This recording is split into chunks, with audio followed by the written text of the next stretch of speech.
I entirely accept, and some Australians might be surprised by this, they say, no, I can't understand a leftist perspective. I think I can. I can understand the nobility of wanting to ensure that everyone is respected as a full member of the human family, of our culture and our society.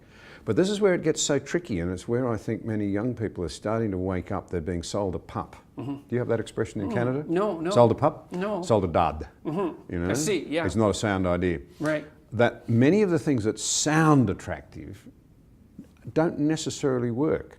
So perhaps we need to be arguing the case for freedom and fairness, which will produce at least a high degree of equality of opportunity, rather than arguing for equality, which history tells us tends to severely erode freedom. Yeah. Well, it's a harder sale though, because it's easy to appeal to compassion immediately, thoughtlessly, right? And since that's such an instantaneously positive moral virtue, and you don't need sophisticated argumentation to buttress it, it's a lot more difficult to make a cold analytical case that the proposition freedom first, let's say freedom and responsibility first, lifts the bottom up better. It's a cold argument, and it requires rationality to parse through, so it's a harder sale. I would argue though, it's not just rationality, it's history.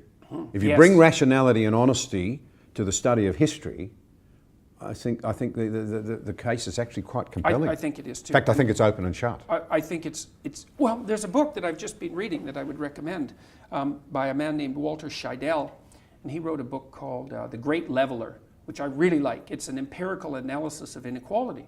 And his research questions were something like, well, what is the phenomena of inequality?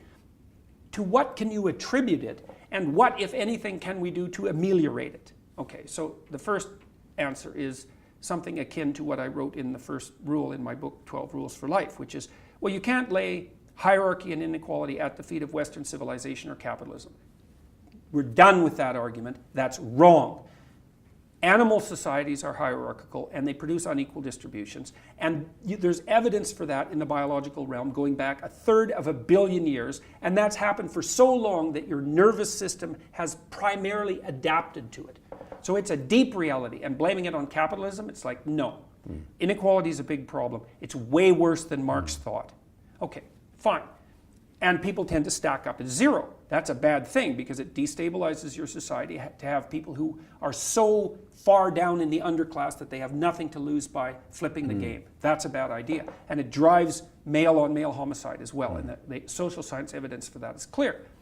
All right, so we want to ameliorate inequality to some degree because we don't want people to stack up at zero and destabilize the society. And we don't want young men in particular to become violent. Fine.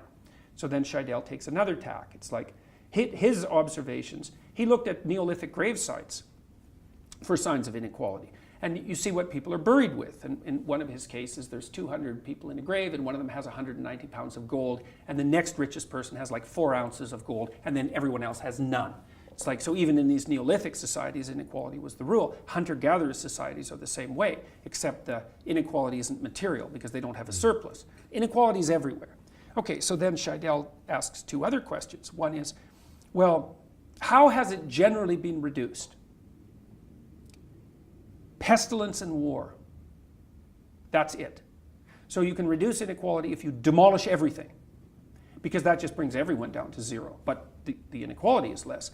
And then he does an empirical analysis and asks a very interesting practical question, which is, imagine that you totted up the inequality coefficients of the right-wing societies, and you did the same with the left-wing societies. Is there a difference between the inequality coefficients? And you'd hope, yes, because you'd hope that what would happen as a consequence of activity on the left would be that something would actually occur to ameliorate inequality. He found no evidence for that whatsoever. So the left is sensitive to the catastrophe of inequality, let's say, but their compassion-oriented doctrines designed to ameliorate that. On the positive side, there's plenty of resentment on the left too, and I don't want to sweep that under the rug.